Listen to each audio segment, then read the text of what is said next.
as my friends were starting to, come into school and say they were seeing boys, I was having these feelings for girls. So I started really understanding that I was having those feelings in my teenage years. I went to church in February 2015, and I heard a sermon where we were challenged as to whether we'd actually opened every door to Jesus. And I recognised that I'd opened every door but one, and the one was my sexuality. Somebody coming out of an LGBT identity, they're a new Christian, and it's, oh, well, you just need to meet the right girl. And then within 3 months, they're getting a lot of pressure put on them. They need to start dating. They need to, to do this and that. I think it's with the best of intentions, possibly. I saw what I needed to see, which was people who had the Holy Spirit, and that's what attracted me. And had I gone into a gay affirming church, I know that I wouldn't have seen that. I've often wondered, for me, same-sex attraction, was it necessarily an attraction towards men in the beginning, or was it a rejection of women? Was it a rejection of the female? Now, those are two very different things. I found a church who didn't condemn me, but they didn't affirm me. They just gave me space to find Jesus for myself. Quote-unquote celibate gay Christian movement and some of these other ones, they don't believe in transformation. They don't believe that the change is really possible. So it's just they've got, in my view, a self-imposed ceiling over their head in terms of what they really believe that God can do for them. Went to one of their meetings, and I found very much that they didn't really believe in transformation. So I felt that it was very much about, this is how you manage it. The aim of Christianity is holiness, not heterosexuality. And I think, if we can just let people know that actually we just want that walk with Jesus, that closeness. The aim isn't to make anyone straight, but actually God changes us. He doesn't leave us where we're at.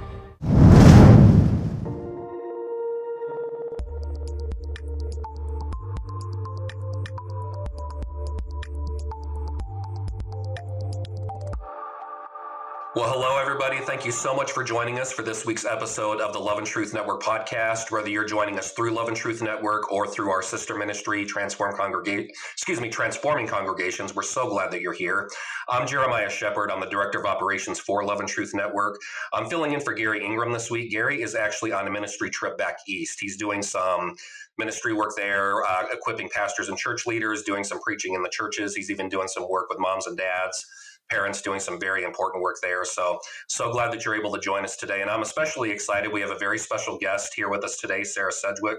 I wanted to actually have her on our program for a long time. So I'm so glad the stars aligned and we were able to have her on today. So Sarah is the director and founder of a ministry based out of the United Kingdom called Transformed by God's Love.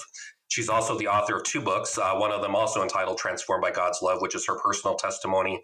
And she's also very recently published Smoke and Mirrors, A Church Deceived Over Sexuality. So we'll be excited to talk about the book as well. But Sarah, it's awesome. Welcome to our program. Thank you for having me, Jeremiah. It's great to be with you.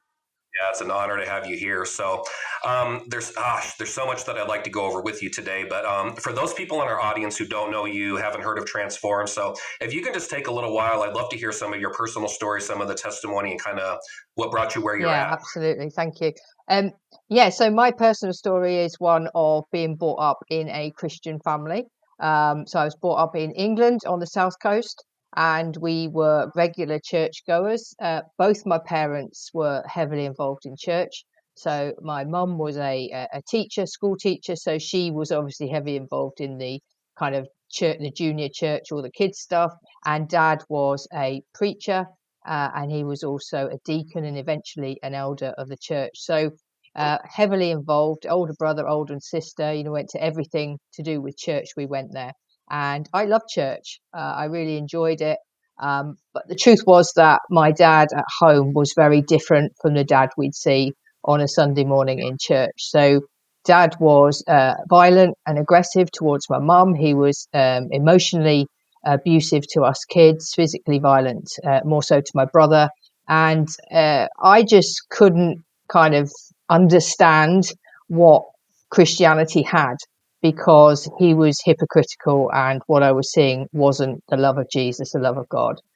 And so I never connected with God. I never had a personal relationship with him. So I enjoyed church. I enjoyed seeing my friends, singing the songs. But that was all it came to. It was kind of like a head knowledge that God existed, but not a personal experience of Jesus.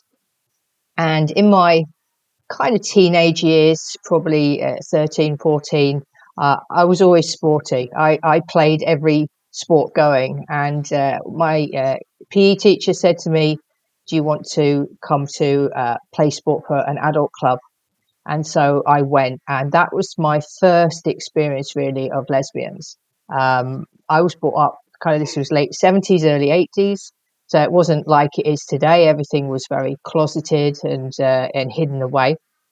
And as I started seeing these women, they seemed to be happy. They seemed to have very stable relationships on the surface. They seemed to have a lot more than my parents did. And I think it was subconscious to start with, but as my friends were starting to, come into school and say they were seeing boys, I was having these feelings for girls. So I started really understanding that I was having those feelings in my teenage years. And I probably knew from church that this wasn't good. It wasn't what God wanted for me. I probably made the mistake of going and looking in my dad's massive big Bible concordance and looking up the word homosexuality and seeing the Leviticus verse that says this is an abomination. And in my young mind, I was just an abomination, and God couldn't love me and didn't love me. And so I had a choice to make really when um, late teenage years, just as I was going off to college, I stopped going to church.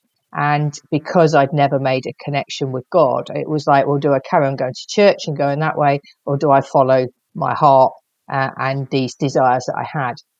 So I went to university, which was probably about 200 miles away from my family. And that's where I just threw myself into the gay scene. I found my first girlfriend, was clubbing, drinking a lot, going out. So I was really on the scene quite heavily. And from there on in, I kind of turned my back on God, stopped going to church fully. On occasion, when I went home, my mum might persuade me, but very rare. And I decided I'd do life without him. And therein kind of followed, a number of years of me having different relationships, pursuing kind of the dream of my career. I was very career minded, so I'd be pushing for that. And I was kind of quite heavily in the scene, in the sports scene as well, where there was a lot of lesbians. And I was kind of happy. If you'd asked me at the time, I'd have said I was really happy. Actually, underneath it all, I'd started self-harming as a child, and that would rear its ugly head every so often. And I was also bulimic for a number of years. So I had mental health issues that were kind of squashed down and hidden away. In 1999, I actually met someone who was going to become my civil partner. So it was before gay weddings were allowed in the UK. You could have a civil partnership from, I think, the end of 2005. So 2006, we had a civil partnership. We lived together. We had a mortgage. We had a house, and we were pretty happy. And we were together for 16 years. And I wasn't looking for God. I wasn't pursuing him. I was kind of trundling away in my life. And one day I came home from work and I just retuned the radio, and I heard a song that I recognized from church from when I'd been a child. And I was intrigued. So I listened to the end of it, and I found a Christian radio station here in the UK called Premier Christian Radio. And as I listened to that, they said, oh, we're going to have a teaching piece now. And it was somebody called Joyce Meyer, who, of course, I'm sure you're aware of. And her style kind of just sucked me right in. She's very to the point. She speaks in a certain way. She doesn't mince her words. So I listened. And at the end, they said, come back tomorrow and you can hear a bit more of Joyce Meyer. And so I listened to the end of the week.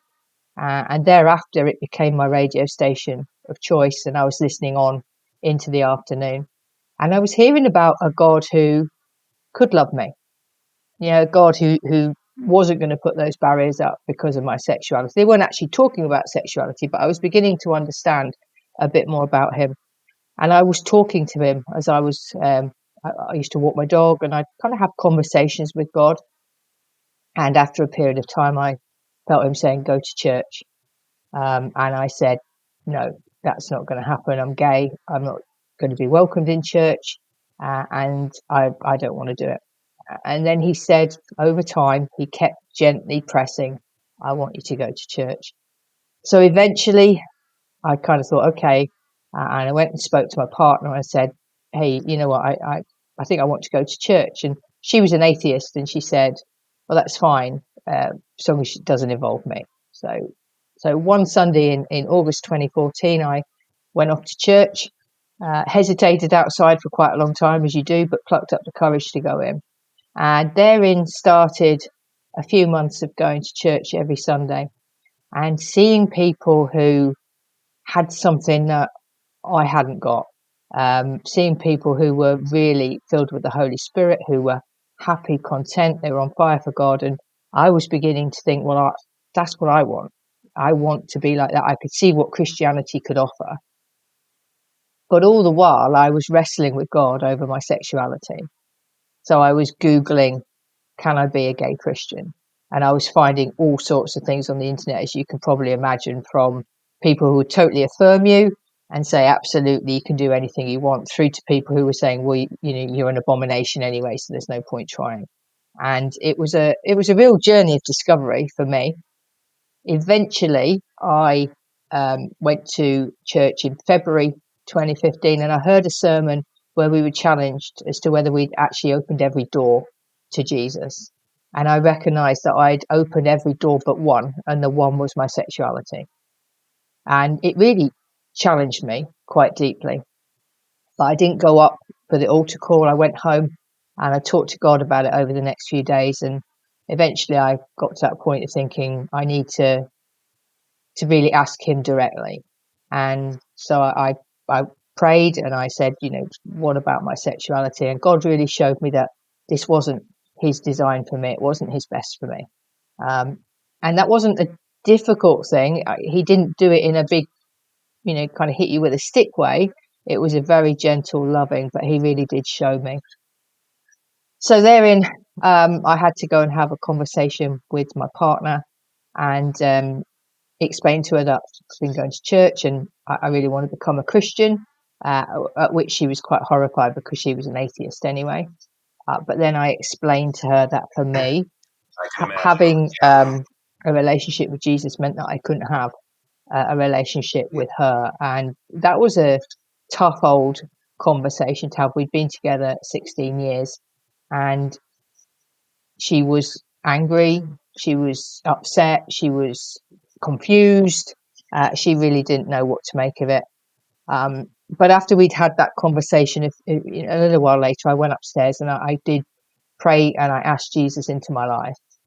It was like a weight lifted from me as I made that decision to invite him into my life. But I'll always describe it as the best day of my life and the worst day of my life, because in receiving Jesus, I lost my relationship. But we were quite emotionally dependent. We were quite financially dependent upon each other. And so I didn't move out immediately.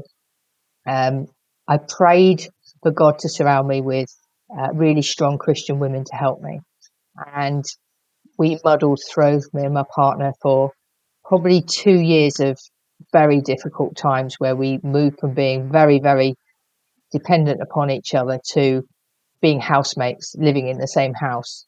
And then eventually God made a way for her to get her own home and for us to move. She moved 200 miles away from me. But God was good and gracious in that time. And really, from when I gave my life to the Lord, He did surround me with very good people. He put me in a very strong church, and a church where they were very strong on discipleship. So I was discipled well, I was supported, I was held accountable. And over time, I developed my faith, I grew in my faith, and God put on my heart to set up Transform Ministries, Transformed by God's Love. And that was in November 2019. And, from then on in, it's been a roller coaster, really, of moving with him, listening to him, and really getting ourselves in a position where we can follow his guidance, but support other people in many different guises. Wow. I mean, my gosh, there's so much to unpack there. Sarah, what kind of fascinates me about your stories, there's a lot of testimonies of younger people, they've been in the LGBT world for a while. Jesus gets a hold of them, late teens, early 20s. And by the way, I'm certainly not minimizing Mhm. that at all. I mean, Yeah. praise the Lord, he gets a hold of some of these folks where they go through Mhm.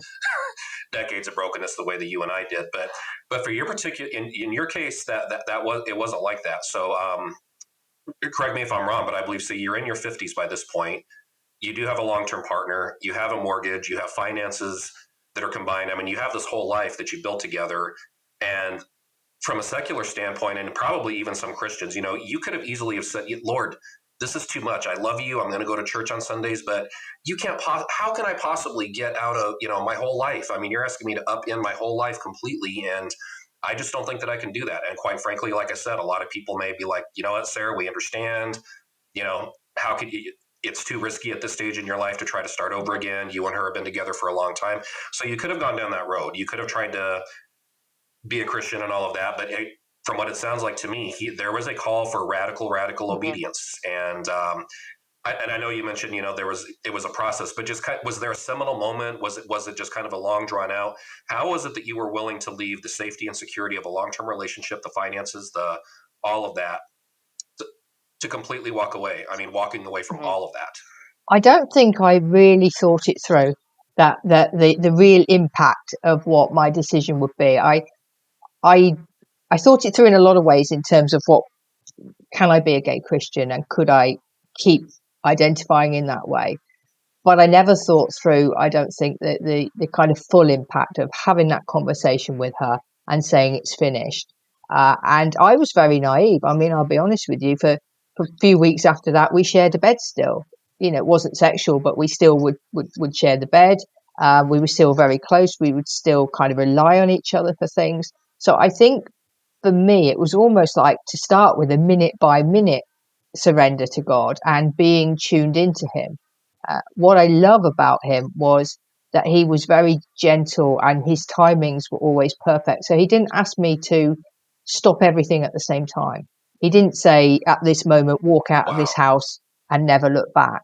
He paved the way for every conversation. He'd put on my heart, you need to talk about one thing, my wedding ring. After a period of time, you need to talk about your wedding ring. You need to not wear the wedding ring and take that off. So it was little things, little by little. And I think so for me, it came from a place of, yes, I want to follow you, not fully recognizing what surrender and sacrifice meant, but just taking it day by day and not trying to look too far. And also there was a lot of prayer that went into it from myself.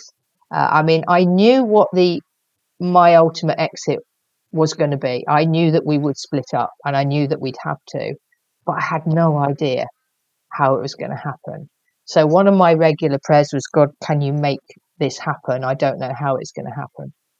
But also, I had a lot of prayers of support from people who would encourage me and not condemn me, because I know that I've met some other Christians who come out of long term relationships and they've had churches that have really pressured them to split up straight away. And that's been probably the thing that pushed them back into the scene. So I think it's really good that my church were very good at recognizing that, yes, we still lived in the same home, but they trusted me that actually that was all it was. So, yeah, I would say to somebody, seek Jesus and just go a day at a time. And if it has to be a minute at a time to start with or an hour at a time, then do it that way. And I love to hear that, because I mean, for anybody watching or listening, let's say you are at a later stage in your life and the Lord's getting a hold of you, but you may be thinking it's too late for me to change. I've got too much invested with this. It's like standing at the base of Mount Everest and trying to Mm. look at the top and figure out how to get there to walk this out. But it wasn't like that with you. The Lord didn't put a 100-mile mountain and tell you to just start climbing by yourself. So it sounds like it was just a small surrender, a small obedience. But those quote unquote small things that you were doing led up to very big changes in your life over time. And it doesn't, yes, there was heartache. I'm sure there was a lot of trepidation there, but it doesn't sound like you got destroyed in the process. It doesn't sound like it was so overwhelming and terrible to try to follow Jesus. It was just bit by bit by bit by bit. He walked out your sanctification Yeah, with you. absolutely. And what's the beauty of that is from the ashes come the beauty, that my ex and I are now best friends, albeit we live a long way away from each other. And she gave her life to Jesus 7 years after I did. So, Oh yeah, my God. So don't mean to interrupt you, but let me get this straight. So the atheist ex-girlfriend who was pretty militant about not believing in anything and, pretty upset when you became a Christian, and she is now a believer. absolutely. Yeah. Yeah. She rang me one day, and in the UK, we have something called Alpha. I don't know if you have it in the States, but it's a exploring Christianity course that a lot of churches run. And she rang me one day out of the blue and said, "Oh, I'm going to this Alpha course at the local church." And I mean, you could have knocked me down with a feather when she said that. And then, yeah, a few months later, she made her own commitment. So, God can redeem Wow, that's everything. God amazing. can redeem. And I've seen that with other people as well who I know have had similar journeys.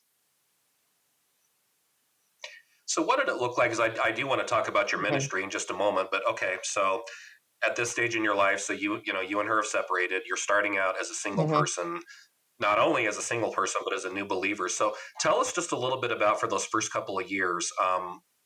What was that like in terms of growing with the Lord, or what were some of the challenges? What were some of the blessings?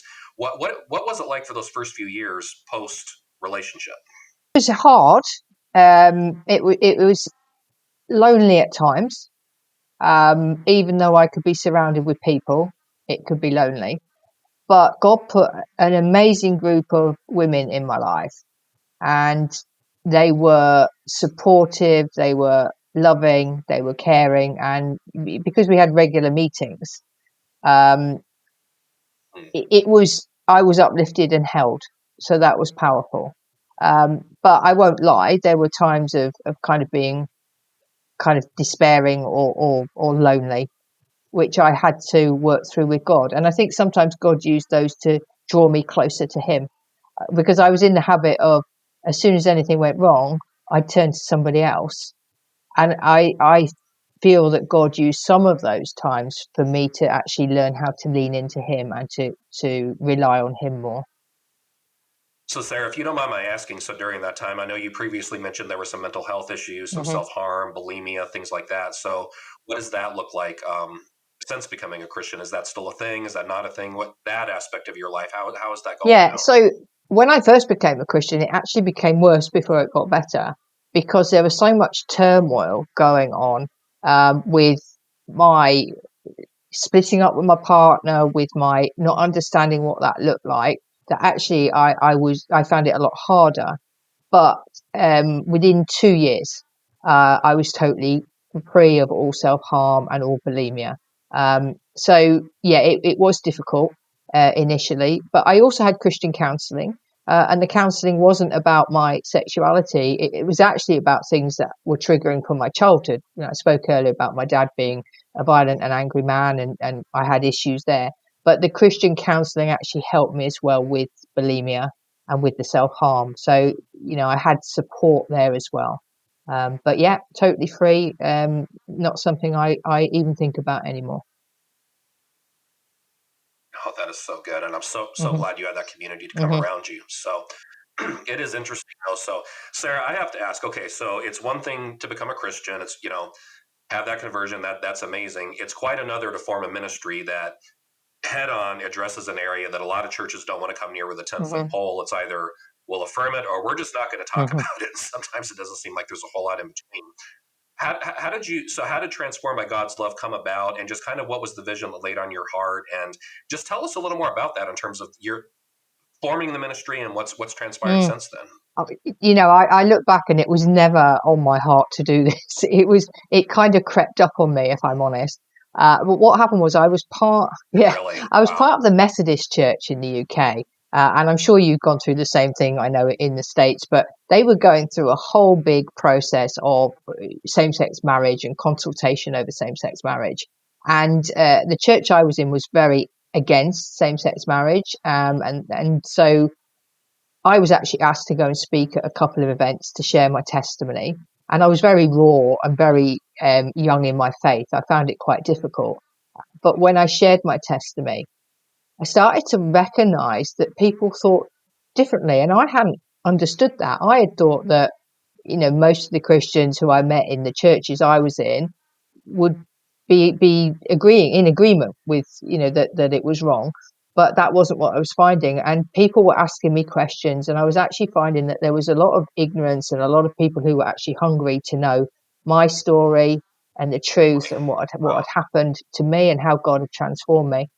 And so from that, um, I started to recognize there was a need. So I think that was kind of the first thing. And then the second thing was I watched a video from in the UK. We have something called the Christian Institute, who do a lot of lobbying for Christian justice and social issues.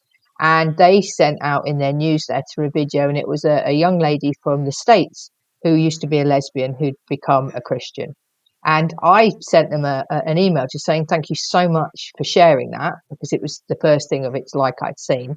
And I would love to see some British stories, because I'm British and I would love to, know that there's other people around. And they contacted me and said, well, can we video your story? So I was like, prayed about it and thought, well, okay. And so they shared my story, did about, I think it was about a 15-minute video. And from that, people started contacting me, people who had the same journey as me in the UK, and who were saying, wow, great. Can we get in contact? Can we talk? And one of the issues I'd had when I first became a Christian was I had looked for support in the UK, and I did find an organization, and I went to one of their meetings, and I found very much that they didn't really believe in transformation.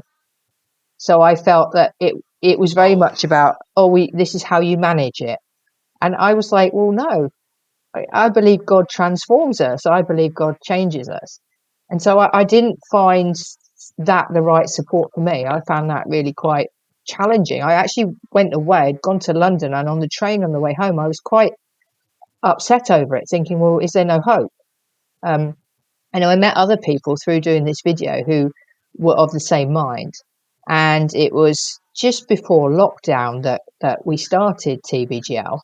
And I thought, we had a little Facebook group with just a few people on it who I had contact me. And I thought, well, let's do some Zooms, because there's no church. It's locked down. It would be nice to have a bit of community. And that's how that part just started off, because nobody wanted to finish the Zooms when lockdown had finished. And we kind of grew organically from that. So that was how TBGL first started, to offer support to other people, overcomers, or people in the LGBT community who were interested in faith and wanting to find out more. And then from wow. that, I had parents start to contact us, that they had children who were living in LGBTQ, and how did they help them? How do they support them? How do they talk to them? And I still had the desire to speak to churches. So through what I'd done with the Methodist Church, other doors open. So TBGO has three kind of foundation stones. One is overcomers, the second one's family, and the third one's churches. So that's how it's evolved, and that's our desire to just support and help people. And I call it a spacious place. I think it's Psalm 18:19, which says, "He brought me into a spacious place because He delighted in me." I found a church who didn't condemn me, but they didn't affirm me. They just gave me space to find Jesus for myself. And that's what I want to encourage people to be able to do in churches, or parents, to not condemn, not push people down one place, but just make that space for them to meet with Jesus. So that's the passion behind it, and that's where we're going. No, I'm so glad that you're doing that. I know something that's very, I don't know, very near and dear to my heart is okay, especially with the younger people. The world's just completely gone crazy with the LGBT, plus, plus, plus, Hmm. alphabet soup, whatever. But in this case, let's say that, the Lord is getting a hold of the heart of a young person, and, they may come to church for the very first time.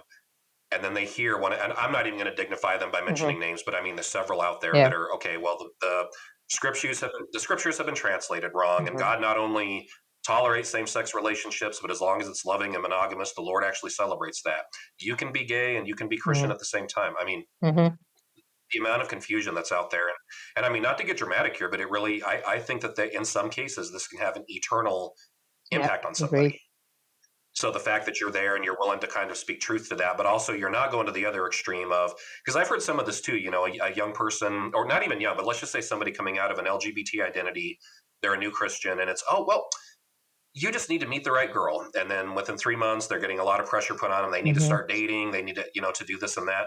I think it's with the best of intentions, possibly, but the absolute worst prescription for helping somebody kind of walk this out. So, just what are your thoughts there in practical, actionable things that a church can do to minister to this community, not in an affirming way, also not in a hitting them over the head with a Bible Hmm. kind of way?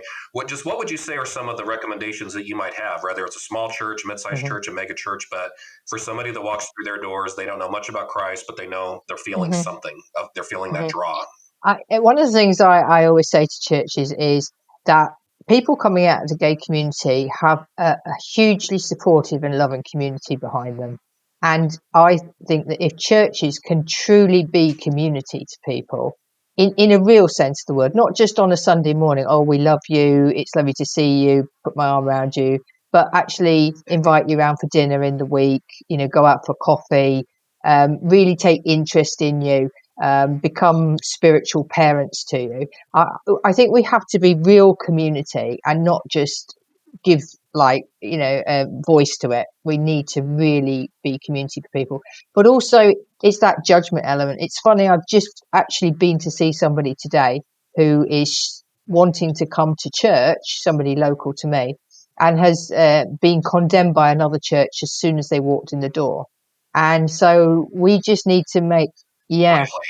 and we just Wow. need to make sure that the the greeters on the door are able to greet with real passion and with real love without condemnation, through to, what are we preaching? I know there's somebody in one of our groups who said that when her and her ex-wife used to go to church together, within 3 weeks the next sermon would be on homosexuality, and so they would walk out of that church and try another one because it was so pointed and so directed at them. So I think it's not making this person about their sin. It's about getting to know the real person, getting to know what makes them tick, loving them, drawing them into community, and then having the conversations. I mean, there's another saying that says, you can't drive the truck over the bridge until you built the bridge. And so we can't have difficult conversations with people until we've built that bridge, and that bridge is relationship. So yeah, build proper and strong relationships with people. Oh, absolutely. And also, I love what you've said, because there is some hope to offer people, because not a lot, but there's a significant population. Okay, they're Christians, they're devoted to Christ now, but it's, well, okay, I still have same sex attraction. This is still Mm. here. I guess this is just my life, and I'm just going to try to manage it like I would manage diabetes. So, but and that's fine, but the quote unquote celibate gay Christian movement and some of these other ones, they don't believe in transformation. They don't believe that for themselves, at least, the change is really possible. So it's just they've got, in my view, a self-imposed Mhm. ceiling over Yeah. their head in terms of what they really believe that God can do for them. So may I ask, I mean, have you, because it doesn't sound like there was a lot of opposite sex attraction in your life from very early on from what you've described. So have you noticed a change in your attractions, romantic or otherwise? What does some of that look like for you in your Yeah, journey? for sure. Initially, I was very blocked off to it, so I put that ceiling up on myself to start with. I was like, "Yeah, God, I've come out of that, but I'll never be straight, and I'll never want to marry a man." And then I went to an event a couple of years in, and a woman prophesied over me that God had already chosen a husband for me, and I was like, "No way, Wow, that's not I happening." love that. Uh, and then, over time, and I've been a Christian now for 9 years, and over the last 2 or 3 years, I have started having physical attraction for men. So it didn't happen immediately. I lost the attraction for women after a couple of years, and then I would say I was kind of fighting it with God for a little while. Of I'm never gonna get married, and part of that was my issues with my dad and my issues with what a husband was and what that looked like. And now I'm very open. I do have attractions toward guys. If I met the right guy, I would be very open to it. So I have definitely seen attractions, but it wasn't a click of the finger thing. It was a gradual change. And part of that came from my mindset. So Sarah, and I know in my story at least, I don't want to put this on somebody else, but I've often wondered just with the way that I was brought up, the some of the horrendous things that happen, particularly with my mother. I've often wondered for me, same-sex attraction, was it necessarily an attraction towards men in the beginning, or was it a rejection of women? Was it a rejection of the Mhm. female? And those are two very different things. So has the Lord revealed anything in terms of that in your own story? Was it really so much that you were drawn towards women and that's just how it was? Or was it men aren't safe, my own father's not safe, so therefore by default, men as a whole, I'm just going to reject there? Or has that not really been something that has crossed your mind a whole No, lot? it's definitely a rejection of men, and God's Hmm. revealed that to me. And I can look back now and see key moments in my life. One of which I remember after one particularly violent row that him and my mum had had, just screaming, "I will never get married," and it was almost like a self prophecy, that I will never get married. And it was a fear of men. It was an anger at how he treated people, his whole attitude, and I think it was like a protective bubble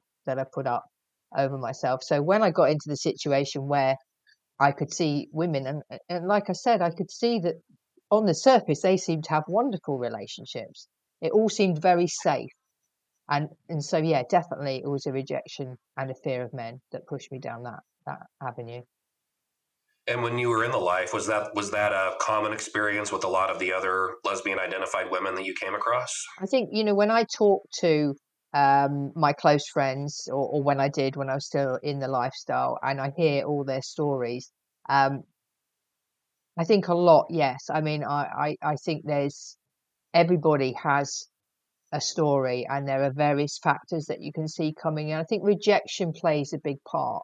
I felt rejected by my dad because of the way he acted, but I also know somebody whose mum walked out on her when she was 8 years old, and she was left with a father. So I think rejection can be a huge thing. But yes, I do think it is as common for women to be fearful of men. I know girls who've been raped. I know women who've come out of abusive marriages who've gone into lesbian relationships. So I think it often can be. This is a safety net. Understood. So, definitely for anybody listening, anybody watching, if you've had some of those experiences in your life, and it doesn't matter whether you're a man or a woman, it doesn't matter. But if you feel like just this other gender is not safe for me, and I quite frankly I can't even imagine how could I ever be attracted to a woman, or how could I ever Mhm. be attracted to a man? The very thought of it just terrifies me. So don't tell me if I walk into church that's just going to be the expectation right away.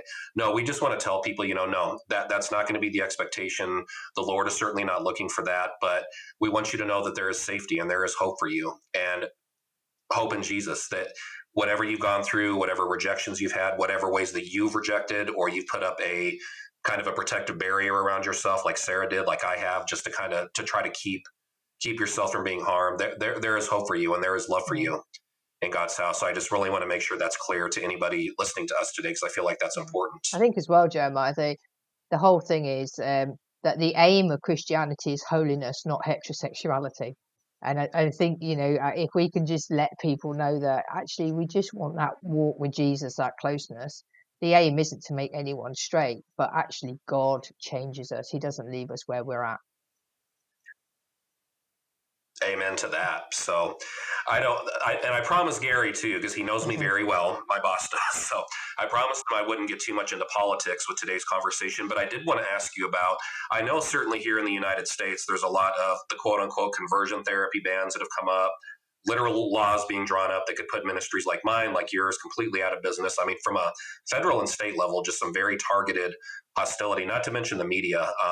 So we experience a lot of that here in the United States. Now, from what I've heard, just from this side of the pond, the UK, it's even worse. It seems, and correct me if I'm wrong, but it's even a little more militant in that regard. So, what has been your experience just in terms of whether it's laws, whether I know you've spoken to some of your MPs over there. So, what does that look like just in terms of the legislative and Mhm. legal challenges that somebody with your background that is speaking against the prevailing narrative, what does that look like? At the moment, we're okay. We can continue talking. But what's been happening over the last couple of years is a very intensive push from a certain lobby group to get conversion therapy banned within the UK. Now, I agree, conversion therapy in its real sense should be banned, and it is already, everything as part of it is illegal, but they're including talking therapies, anything that wouldn't affirm LGBT, Mhm. and they're also talking about prayer, funnily enough, that you cannot pray for somebody. So there's been a real push, but God's pushed back every time it's gone to the criminal justice bill, which it's part of, to go, there's something being amended or changed, and it's been kicked back. And then it was going to go through a few weeks ago, and 2 days before they were going to talk about it, they called a general election in the UK. So God's protected us so far. But I don't know if you know, we had a general election in the UK yesterday. The Labour Party have got in, and part of their manifesto is to ban conversion therapy.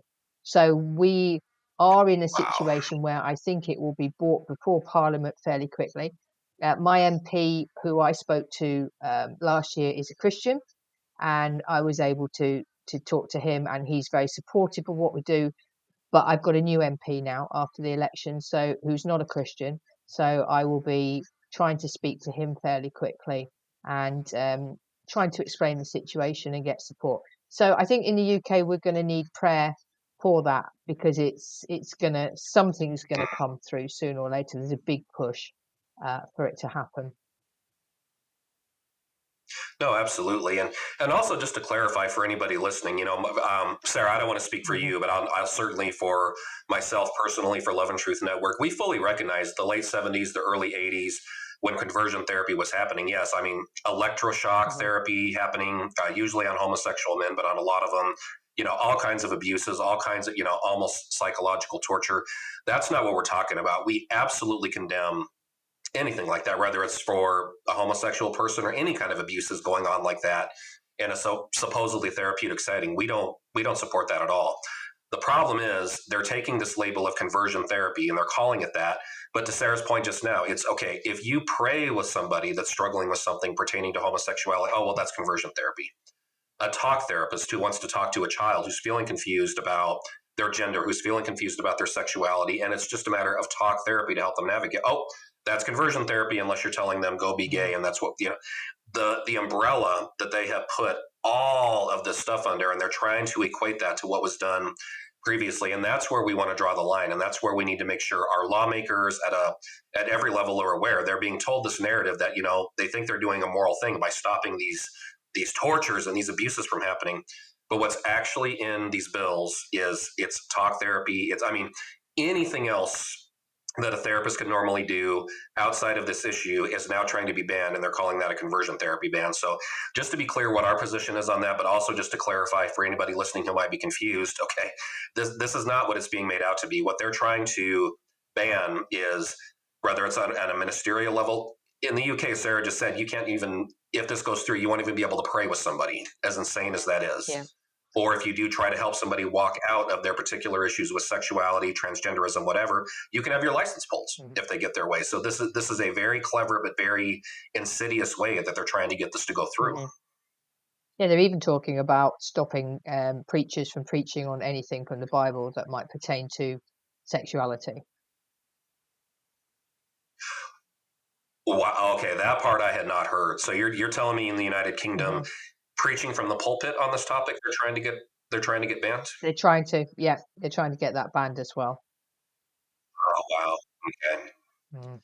So, Sarah, your book, Smoke and Mirrors, A Church Deceived Over Sexuality. So, Hmm. again, this is so Sarah Sedgwick. So, she's going to leave the lifestyle, she's going to form a ministry, and then she's going to write a very excellent book about, because you have so much free time on your hands these days. But so, tell us some more about Smoke and Mirrors. So, what was kind of the impetus that drove you to write the book? And tell our audience, what are some things that you're passionate about, or some of the things that you've identified within the church that led you to write your manuscript? Hmm.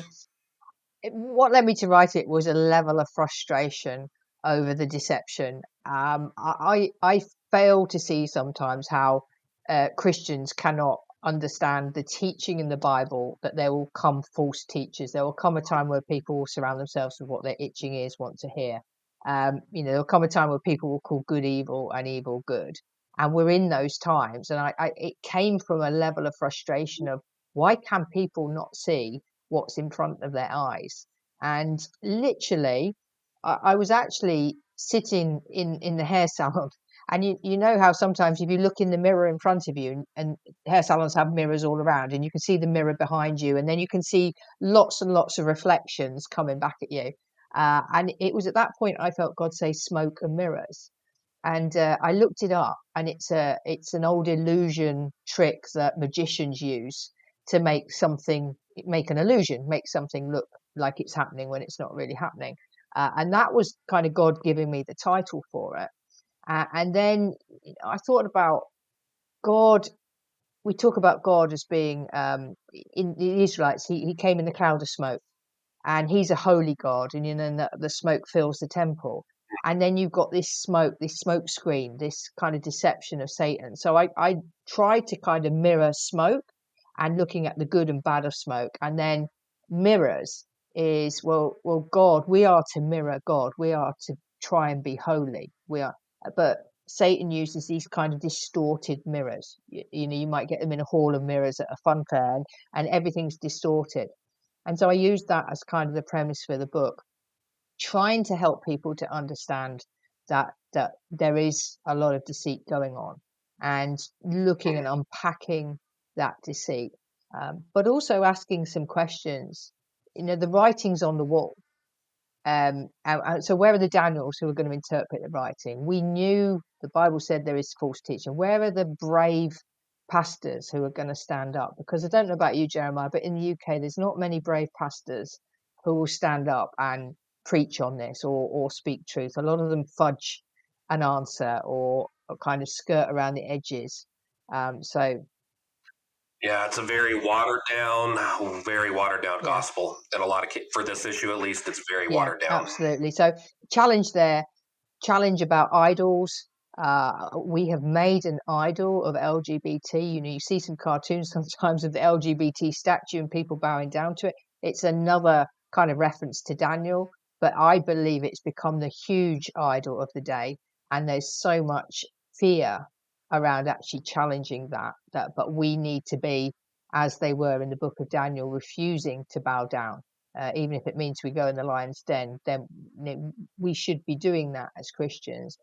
Looking at distractions and how Satan uses the kind of art distraction to pull us away, and not really focus on these really important issues. So it's a challenging book in that way. It seeks to educate. It seeks to help people to really pull apart the scriptures. But also at the end of each chapter, we've got a testimony of somebody who's come out of LGBTQ, and they link in where they were stuck in idolatry or where they were stuck in pride. And so they all link in. So they give it a kind of personal feel as well. So the book's there for those who may be on the fence, not really sure, for pastors who really want to look into this in a deeper level and have some meat, to really start teaching their church congregations with, and for anybody who's questioning, anybody who's in LGBT or any overcomers, just to look at it. So it's kind of broad brush in terms of whom it's aimed at, but it is a challenging read. No, I'm so glad that you willing to talk about that, because, and I want to make it clear with what I'm about to say. This is my personal conviction. Jeremiah Sheppard. This is not the official position of Gary Ingram or Love and Truth Network, but on a personal level, I've been of the opinion for a long time. And as much as we've talked about the hostile politicians and the laws, and those things are real, but we could deal with those. We could survive those. What I believe is the issue of sexual immorality, the idolatry that's there in the United States. I would love to hear your take on the Christian churches in the UK. I personally believe the idol of sexual immorality is what's rotting the church from within. And if it were to, God forbid, it were to ever fall completely, it's not going to be the ACLU putting us out of business. It's not going to be Islam. It's not going to be a hostile government. This is the issue that is just rotting the church from within. And by the way, I'm not just talking about LGBT. I mean, that's a big part of it, but heterosexual brokenness, the absolute pandemic of pornography use among Christians, among pastors. This is what's rotting us. This is what's going to bring us down. It's not going to be we get attacked from outside. It's going to be we're imploding over this. And there's hope to that. The Lord's not just sitting idly by, but this is where we're at today. That's at least what I see happening in the United States in terms of where the church is at. But UK, I know, very similar, America and the United Kingdom, but there's also some very big cultural differences, especially in the church. So that's what I see over here. But what are you seeing over there in the United Kingdom in terms of the church and Yeah, I mean, sexuality? I would echo everything you said. I think it mirrors it it's very similar.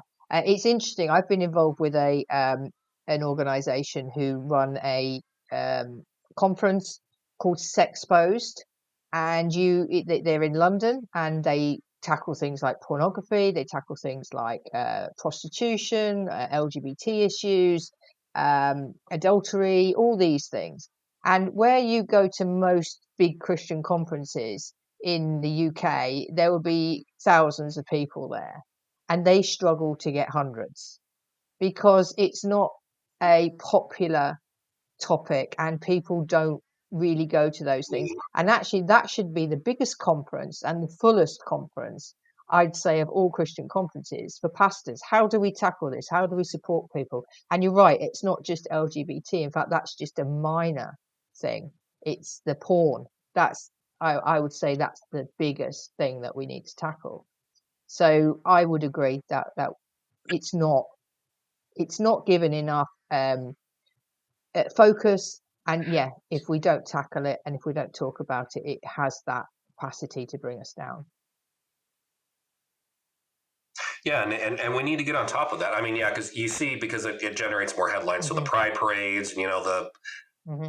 just the obnoxious and the activism, and yes, those are Hmm. definitely wrong. But the heterosexual community in the church is a Hmm. hot mess right now with the porn, with everything else. And if we, whatever we are, LGBT, gay identified, heterosexual, but if we're not coming together and we're not honestly dealing with our stuff and we're not getting real and authentic with each other, really repenting before the Lord, what happens when that person walks through our doors for the first time? What would have happened to you if, okay, you're listening to Joyce Meyer, you feel led to go to church, and you went into a church that was just spiritually Hmm. dead?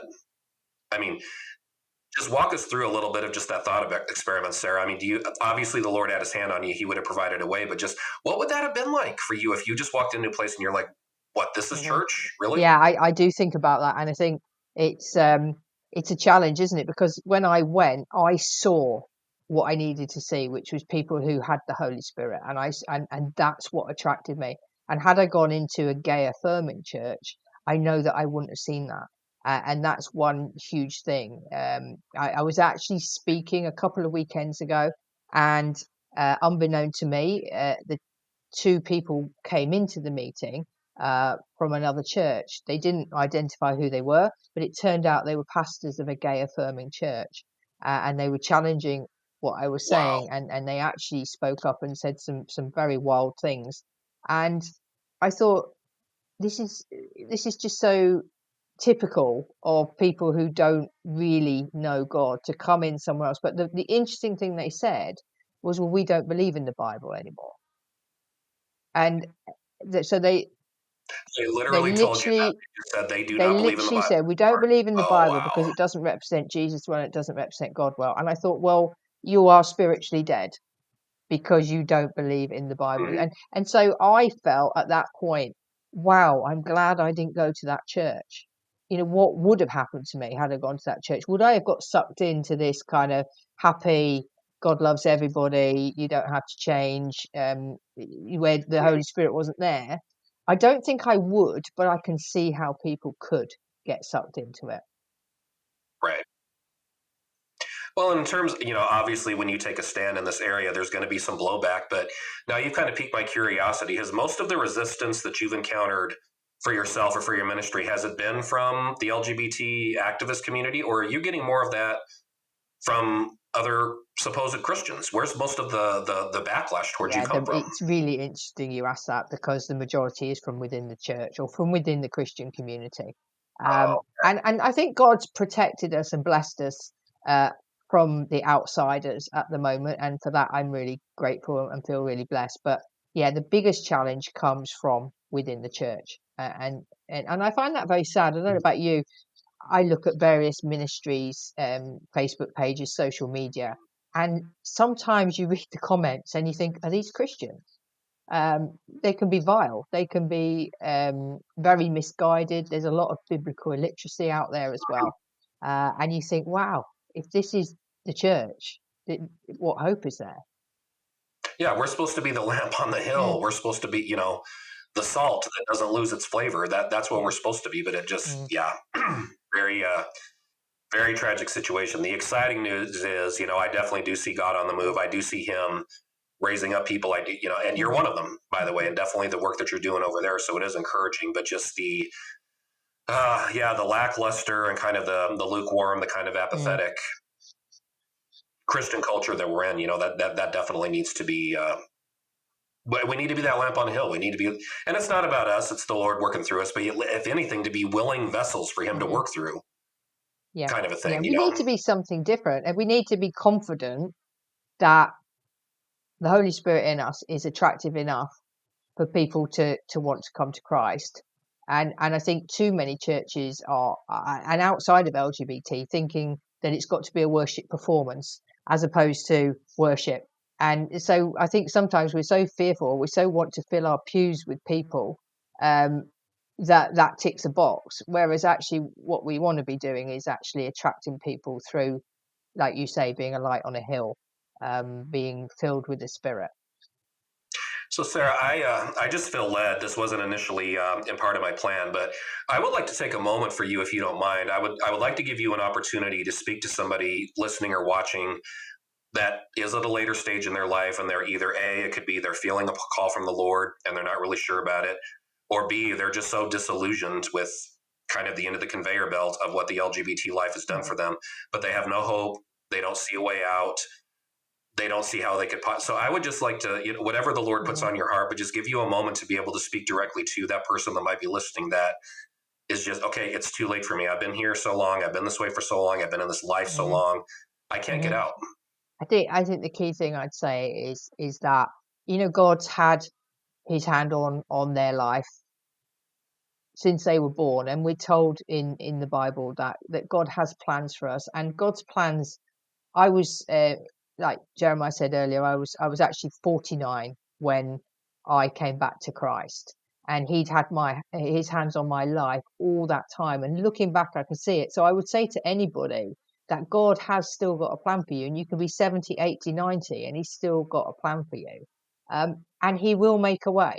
And I have seen Him make a way for other people. I know He's made that way for me. But I think our issue as humans is we try to overthink it and we try to make the plans for ourselves. So I would say to anybody um, listening, one, if you want to talk, I will talk to anybody, and encourage you, but also one day at a time, 1 minute at a time, and seek Him. Don't seek the end of your relationship. Don't seek to get everything right first. One of my mistakes was I felt I had to go and talk to my partner before I could invite Jesus into my life. I could have invited Jesus into my life and then sorted all that out. So you don't have to wait. But I would say just pursue Him, pursue relationship with Him, find out who He is, and trust Him, and He makes the way. And honestly, I can't give a full story, but I can say that for one person, it was literally a hurricane that came that helped them to get out of a situation that they were in. God can do anything.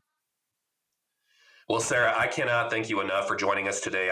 This has been an incredible interview. I'm so glad you're able to make it, and even taking the time. I don't the time difference. I don't even want to know how late at night is in the UK right now. I'm so glad you're able to join us. But please do tell us, though, for anybody that's listened that would like to get in touch with you, get to know more about your ministry, the book. So, how can somebody reach out to you, or where can they find more information about you if they would like to pursue Well, that? our website is transformedbygodsLove.com. So anybody can come to our website and can contact us. I'm sure if people contacted Love and Truth Network that you'd be able to pass on our details. And we're on Happily. Facebook, we're on Instagram, but probably best to come through the website and drop us an email or use our contact form. No, absolutely. And again, the name of the latest book is Smoke and Mirrors, A Church Deceived Over Sexuality. It is available on Mhm. Amazon, so definitely would encourage anybody to check that out. Very much needed, very sage advice for the time that we're living in. So we want to thank you again for joining us through Love and Truth Network, through Transforming Congregations. And Sarah, thank you again. God bless you. And we'll look forward to having you back on the program Thank you, sometime. Jeremiah. It's been great. I've enjoyed it. We so appreciate the time you've just invested with us in our Transforming Congregations podcast. To join us for future podcasts, dial into transformingcongregations.org/podcast, and we look forward to seeing you in a future podcast.